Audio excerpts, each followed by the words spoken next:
General শাখায় বড় বড় ডিগ্রি অর্জন করার পরেও খাড়াইয়া মুইত্যা ঝাঁকাইয়া মনে করেন কুত্তার মতো চলে যায়। আর মাদ্রাসার ছোট্ট শিশু যে আলিফ বা তাসাব কেবল শিখতেছে, সেও আদবের সাথে বসে পেশাব করে তারপরে পানি ব্যবহার করে পরিচ্ছন্ন হয়ে তারপরে যায়। দেশি বিদেশি নামি দামি স্কুল কলেজ বা ইউনিভার্সিটি থেকে প্রাপ্ত সনদের ঘাটতি আর এই হাজার হাজার পুস্তকের যেই মুখস্থ বিদ্যা, এগুলো দিয়ে কি হচ্ছে? মানুষের মতো মানুষ যদি আপনি না হন। এখন এই মেয়েরা আধুনিকতার দাবিতে সব ল্যাংটা হওয়ার প্রতিযোগিতায় নেমেছে। ওড়না তো পড়তেই চাইছে না। বুকের ওড়নার কাজ হলো বুকের স্তন যুগল ঢেকে রাখা, তারা হলো গলায় রাখতেছে। মানা মনে হচ্ছে গলায় ওদের গাঁড় উঠেছে। কেউ রাখতেছে ঘাড়ে, কেউ রাখতেছে ব্যাগের বেল্টে, কেউ রাখতেছে হাতায়, কেউ রাখতেছে ব্যাগের ভেতরে, কেউ আবার বাড়ি রেখে আসছে, কেউ পড়তেছেই না। কেউ আবার ওড়না তো দূরের কথা, মনে করেন যে পোশাকটাও না পড়তে পারলে ভালো হয়, ব্রা প্যান্টি পরে ঘুরতে পারলে তারা মনে করেন ভালো বোধ করে। তারা বলে আমাদের দেশে ইচ্ছা মতো পোশাক আশাক পরা যায় না, আমি এখানে থাকতেই চাই না, আমার জন্য অন্যান্য ল্যাংটা দেশ সেখানেই আমার যাওয়া উচিত। আমি যাইতে চাচ্ছি কিন্তু আসলে হচ্ছে না। খেলা করছে বিভিন্ন জায়গায় কিন্তু গোল দিতে পারছে না। তারা কিন্তু বেশ পাক্কা একেবারে খেলোয়াড়, বলে বলে ছক্কা মারে।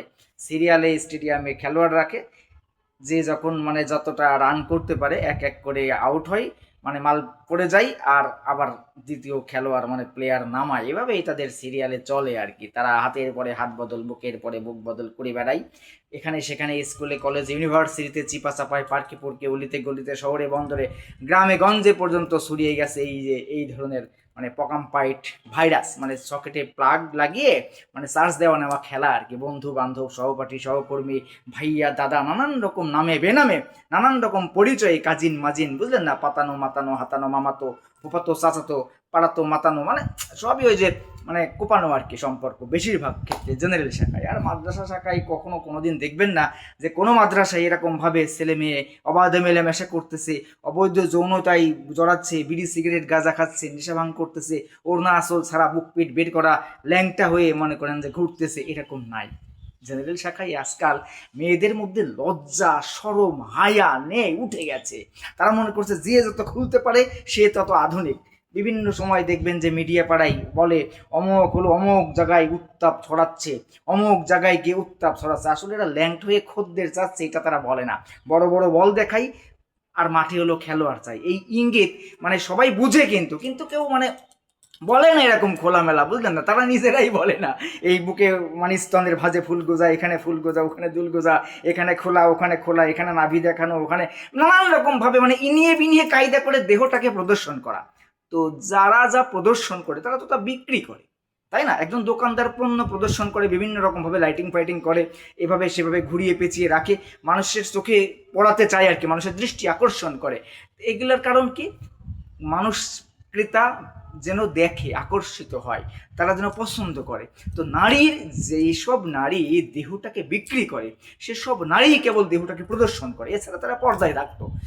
যার মায়েরা তার মেয়েকে পর্দা করতে শেখায় না, তার মেয়েদের পর্দা যে কত মানুষে ফাটায়, ওই মায়েরা অনেকে জানে না, অনেকে জেনেও কিছু বলে না। না না, ঠিক আছে, আমার মেয়ে তো পাক্কা খেলোয়াড়, খুব অভিজ্ঞ, খুব পারদর্শী। আজকাল দেখেন কলেজ ইউনিভার্সিটিগুলোতে বিভিন্ন আয়োজনে, নামে বেনামে, নানান রকম মোড়কে, নানান রকম ব্যানারে, র্যাক ডে, ফ্যাক ডে, এই ডে, সেই day, hug day, kiss day, miss day, বুঝলেন না, ভ্যালেন্টাইন্স ডে, এই নানান রকম করেন যে রোজ ডে, ফাঁক ডে, হ্যাঁ, এটা করতেছে মনে করেন যে খোলা মেলা, আওলা বাউলা, এখানে সেখানে বিভিন্ন ইউনিভার্সিটির বিভিন্ন ক্যাম্পাসে দেখবেন মেয়েরা কিভাবে ঝাঁকানাকা করতেছে, এমন ভাবে দুধ গুদ ঝুলাচ্ছে, মনে করেন যে মনটা চায় যে ওরা হোগার মধ্যে মনে করেন গরম রড একদম, পাইপ পোল আর কি, কারেন্টের পোল যেগুলা, এরকম কারেন্টের পোল গরম করে ওরা ভৈরা দিয়ে একেবারে দিয়ে ওর উপরে বসাই দিই, বুঝলেন না? ওতেও ওদের কিছু হবে না, বুঝলেন না? তারা দাবি করে আমি তো অনেক শিক্ষিত, তোমরা তো ওল্ড মডেল মাল, আমরা এখন আধুনিক হয়েছি, আমার দেহ, আমার সিদ্ধান্ত, আমার যা খুশি তাই করবো, আমি 100 জনকে দিব, তোমার সমস্যা কি? তুমিও পারলে করো। অনেক মায়েরাও আছে তাদের মেয়েদেরকে স্বাধীনতা দিয়ে রেখেছে, যে ঠিক আছে, নাও, কি চাও, বন্ধু চাও নাও, সহপাঠী লাগবে বাড়াও, সমস্যা কি, ওদের সাথে সখ্যতা করো, বয়ফ্রেন্ড চাও নাও, পার্টনার লাগবে সেটাও নাও, কি চাও, বেড পার্টনার নাও, তবে প্রোটেকশন নিও আর কি, পলিথিন টলিথিন লাগাইও আর কি, নাইলে ট্যাবলেট টিবলেট খাইয়া নিও। বছরে বছরে, মাসে মাসে অনেকে গর্ভপাত করতেছে, তাদের মায়েরা, অনেক মায়েরা আবার তাদের মেয়েদের গর্ভপাতে তারা গর্বিত হয় আর কি, বুঝলেন না, গর্ভবতী না হলেও গর্বিত হয় আর কি।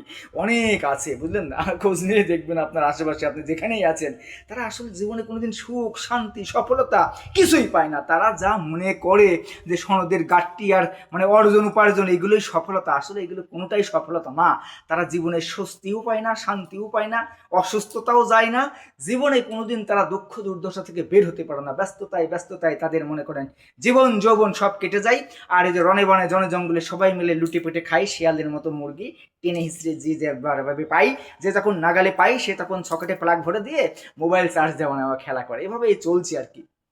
কিন্তু মাদ্রাসায় এরকম কোনো রকম সিমটম আপনি কখনোই পাবেন না, কখনোই পাবেন না, কোথাওই পাবেন না। তারপরেও কিছু মানুষের মাদ্রাসার হুজুরদের প্রতি খুব চুলকানি, একটা যদি মানে কোনো রকম কোনো কথা শুনেছেন, কোনো সমালোচনা উঠেছে, ওটার যাচাই বাছাই ছাড়া, সত্যতা ছাড়াই সেটা নিয়ে লাফালাফি করা শুরু করে দেয়। অথচ ইসলামে কোনো নারীর, একজন নারীর সাক্ষী গ্রহণ করার নিয়ম নাই। কোনো নারী এক জায়গায় সাক্ষী দিতে পারবে না, মিনিমাম দুইটো নারী তার মানে সাক্ষী হতে হবে, আর একটা পুরুষ, হ্যাঁ একটা পুরুষ সাক্ষী দিতে পারে, সেটা গ্রহণযোগ্য, কিন্তু নারীর সাক্ষী গ্রহণযোগ্য না একজনের। কারণ কি জানেন, কারণ নারী আল্লাহ তাআলা নিজেই বলে দিয়েছেন যে নিশ্চয়ই শয়তানের চক্রান্ত দুর্বল আর নারীর চক্রান্ত ভয়ঙ্কর। তাহলে এই নারী, এই মাগি টাইপ নারী যারা এখন আধুনিকতার দাবিতে, যারা ল্যাংটা প্যাংটা হয়ে বেড়ায়, যারা বহুজনের সাথে সংযোগ রাখে, সহপাঠী সহকর্মী ভাইয়া দাদা নানান রকম বহু পুরুষে উঠা বসা করা নারী কোনোদিন এক পুরুষে থাকে না। মানে ওই যে 3 ব্যাটারি টর্চ যেমন এক ব্যাটারিতে জ্বলে না, এরকম 12 ভাতারি মাগিরাও তেমন এক ভাতারে থাকে না, বুঝছেন। অনেক নারী দেখবেন তাদের স্বামীদের বিরুদ্ধে বিভিন্ন অভিযোগ করে। এই যে রিসেন্ট চরমনায়ের যে ঘটনাটা খুব আলোচিত হচ্ছে এখন, মানে সমালোচনায় আছে, যে হাবিবুর রহমান মিসবা সাহেব নাকি 9টা বিয়ে করেছে। ভাই 9টা না, সে 18টা বিয়ে করুক, তাতে তো কারো সমস্যা হওয়ার কথা না। আর একটা কথা হলো, তার বউ তার বিরুদ্ধে যেই অভিযোগগুলো দিচ্ছে, সেই অভিযোগগুলো আপনারা খুব লাফালাফি করছেন, খুব মানে বিশ্বাস করতেছেন। তো সে যে কথাগুলো বলছে সে কথাগুলো বিশ্বাস করছে না কেন? তার বউয়ের যে মধু আছে, যে গতকালকে বললাম যে মাগিদের মধু আছে, তো ওই মধুর মানে ইয়েতে পড়ে, ওই মিষ্টিতে পড়ে, মিষ্টি খেয়ে সবাই মানে মাগিদের কথা বিশ্বাস করে, কিন্তু পুরুষের কথা বিশ্বাস করে না। অথচ এই নারী পুরুষের জীবনে একেবারে শেষ করে দেয় অনেক নারী, অনেক পুরুষের জীবন। একজন নারীর কাছে পুরুষ কি এমন সুবিধা পায় বলেন, কি বাড়ার সুবিধা পায়? একজন নারী তার স্বামীর কাছে কত সুবিধা নিচ্ছে। বিয়ে করার পরে বাসা ভাড়া দাও, নিজের বাসা থাকলে তো ঠিক আছে, ভিন্ন কথা, খাবার খরচ দাও, পোশাক আশাকের খরচ, ডাক্তার খরচ, ঔষধ খরচ, এই খরচ সেই খরচ, ভালো লাগা না লাগা, ঘুরতে যাওয়া, মানে দুনিয়ার খরচ ভাই। এই লিপস্টিক জুডিস্টিক কসমেটিক্স নানান খরচ, এইগুলার থেকে আরো অনেক অল্প খরচে প্রতিদিন একজন স্ত্রীর পেছনে একজন স্বামীর যা টাকা খরচ হয়, ওই টাকা দিয়ে মনে করেন প্রতিদিন একাধিক মেয়েকে ব্যবহার করা যায়, কচি কচি রসালো মাল খাওয়া যায়, 7 আপের মতো, কচি ডাবের মতো, বুঝলেন না। তো বিয়ে করার ক্ষেত্রে বা মানে না, পুরুষ যদি শুধু নারীর দেহেরই পাগল হতো, শুধু দেহভোগ করার জন্যই বিয়ে করতো, তাহলে কোনো পুরুষ বিয়ে করতো না, বিয়ে করার দরকারই ছিল না তো। কারণ প্রতিদিন আমি কচি কচি মাল খাবো, নতুন নতুন ইনটেক ভার্জিন পর্দা ফাটাবো, বুঝলেন না, নতুন নতুন ফুলের পাপড়ি ছিঁড়বো, নতুন নতুন ফুলের সুগন্ধ নিবো। আমার এইগুলো একটা ফুল নিয়ে সারা জীবন আমার ঘাটাঘাটি করার দরকারই ছিল না, বুঝলেন না। তো পুরুষ কখনোই নারীর দেহ ভোগী না। পুরুষ নারীকে নিরাপত্তা দেয়, পুরুষ নারীকে সম্মান দেয়, পুরুষ নারীকে মাতৃত্ব দেয়, মাতৃত্বের স্বাদ গ্রহণ করায়, পুরুষ নারীকে সম্মানিত করে। অথচ নারী বলে হ্যাঁ পুরুষ নারীর দেহের পাগল। আরে বোকাচোদা, পুরুষ যদি তোমাকে বিয়ে না করতো তাহলে তোমাকে ওই যে জনগণের সম্পত্তি হয়েই সারা জীবন কাটাতে হতো, সবাই তোমাকে মনে করেন যে খেয়ে দিয়ে চলে যেত, যে প্রস্টিটিউটরা যেরকম করে, হ্যাঁ 100 টাকায় 200 টাকায় 50 টাকায় 100 500 টাকায় 1000 টাকায় দেয়, সিরিয়ালে দিচ্ছে প্রতিদিন, মনে করেন শতাধিক পুরুষের জন্য ক্ষুধা মেটাচ্ছে, ওরকম ভাবেই যাইতো নারীরা, বুঝছে। আগে তো এরকমই ছিল, নারী তো কেনা বেচা হতো, নারী তো সম্মানের ছিল না, ভোগ্যবস্তু ছিল শুধুমাত্র, তাদেরকে ব্যবহারই করা হতো। কিন্তু এই পুরুষ নারীকে সম্মানিত করেছে, ইসলাম নারীকে সম্মানিত করেছে। অথচ আজকের বলদ নারীরা বলে পুরুষের বিরুদ্ধে কথা।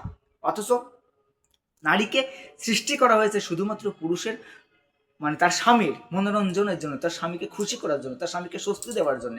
অথচ আজকে আধুনিকতার দাবিতে স্বাধীনচেতা মনোভাবের মাগি টাইপ মেয়েরা তাদের নিজেদের খোলামেলা খুল্লাম স্টাইলে মানে চলাচল করতে গিয়ে, অতিরিক্ত প্রত্যাশা করতে গিয়ে, অন্যের সাথে পাল্লা দিতে গিয়ে, বুঝলেন না, অন্যের কুত্তা দেখে ঈর্ষান্বিত হয়ে তারা নিজেদের স্বামীর সাথে অশান্তি করছে, নিজেদের স্বামীকে অযোগ্য করে দিচ্ছে, মানুষের কাছে সমালোচিত করছে, মানুষের কাছে ছোট করতেছে, নিজেদের অপরাধ ঢাকতে অন্যের ত্রুটিকে খুঁটি করে সবে মিলে জুটি বেঁধে একজনকে বাঁশ দিচ্ছে, বুঝলেন না? সেই পুরুষ বেচারা এখন মানে ফান্দে পড়ে যাচ্ছে। কিরে শালা, বিয়ে করে তো বাল বোকাচোদা হয়ে গেলাম দেখলাম, হ্যাঁ ভালোর জন্য বিয়ে করে এখন দেখি মানে খারাপ হয়ে গেলাম, শান্তির আশায় বিয়ে করে এখন অশান্তি পোহাচ্ছি।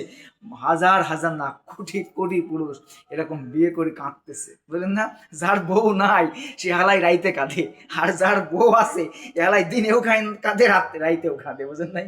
এ হলো মানে অবস্থা। যদিও সবাই এক না, তবে কথা হলো আপনারা জেনারেল শাখায় আর মাদ্রাসা শাখার শিক্ষাকে যদি পার্থক্য করেন, তবে জেনারেল শাখায় এখন মানুষ হচ্ছে না, কলেজ বিশ্ববিদ্যালয়গুলোতে আজ বেশ্যা তৈরি হচ্ছে, বেশ্যা। শিক্ষক শিক্ষিকারা শুধুমাত্র ধান্দা করতেছে, টাকা টাকা, বুঝলেন না? শুধু টাকা কামাচ্ছে, তারা শিক্ষা দিচ্ছে না। যে শিক্ষা দিচ্ছে এই শিক্ষা বাড়া কোনো শিক্ষাই না।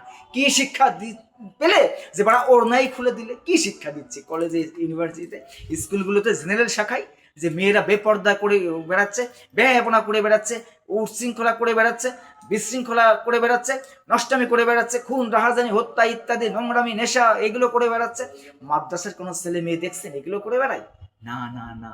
আপনারা আমরা যারাই যেখানে আছি, দেশি বিদেশি, কোরআনের জ্ঞানহীন অর্জিত কোনো জ্ঞানই জ্ঞান নয়।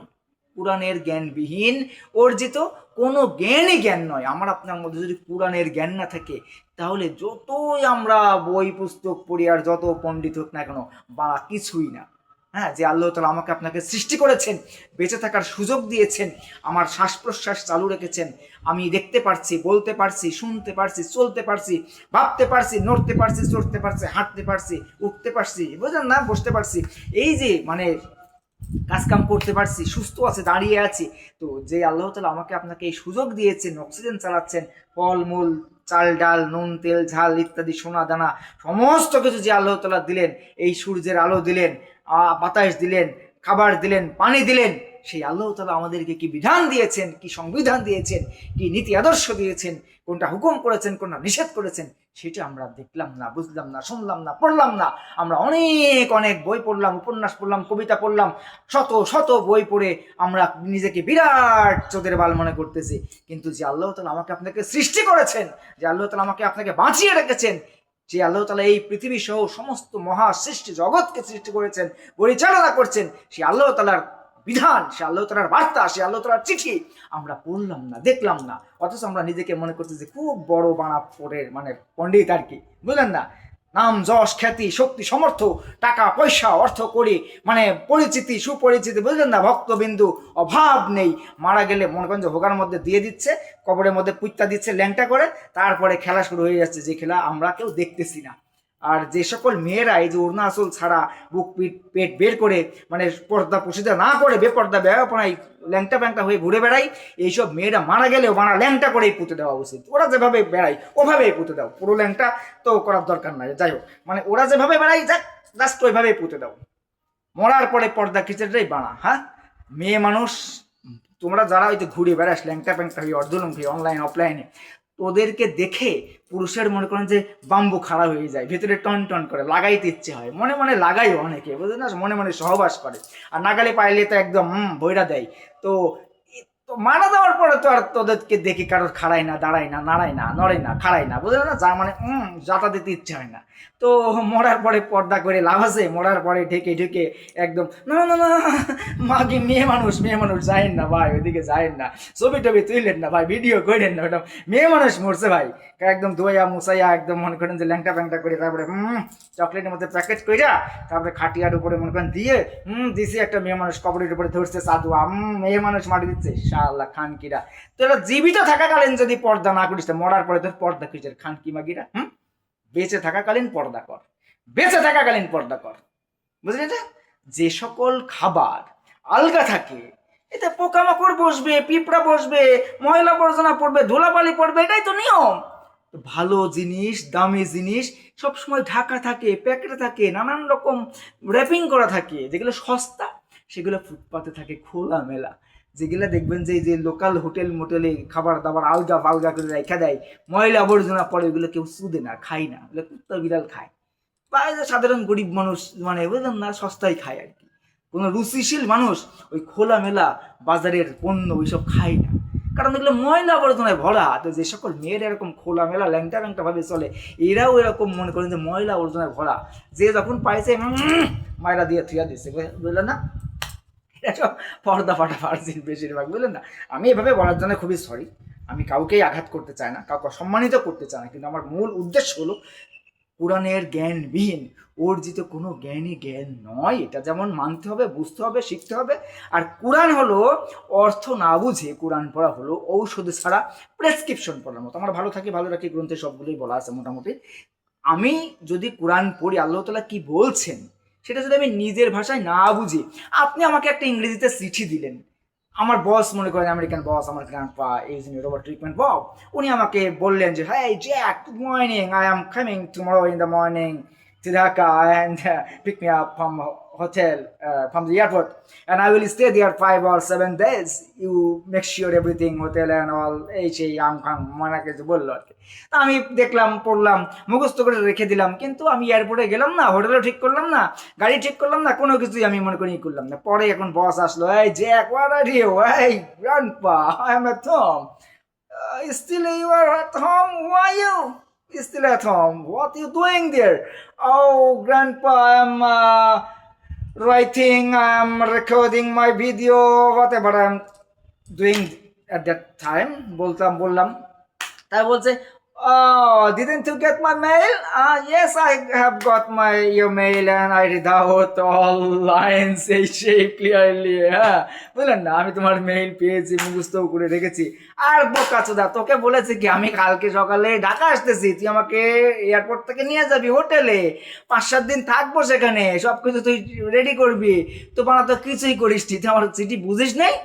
তো আল্লাহ তাআলা আমাদেরকে কোরআন শরীফে যা কিছু বলেছেন এটা তো জিজ্ঞেস করবো, তোদেরকে কি বলেছিলাম, কি আদেশ দিয়েছিলাম, সেগুলো তো মানিস নাই, তাহলে তো ফাড়াই ফেলবে একদম। আমার কথাগুলো শুনতে খারাপ লাগতে পারে, কিন্তু ভিতরে অনেক জিদ, রাগ, ক্ষোভ, দুঃখ, সমাজের এই দুরবস্থা দেখে ভালো কথা আর বলতে ইচ্ছা হয় না, কারণ ভালো কথা বলে বলে বলে বলে বলে বলে কোনো বাইনচোদের কানে যেন যায় না। এরা পাগল মনে করে, কিরে শালা কি বলে না বলে আনতে দেখালে পাগল।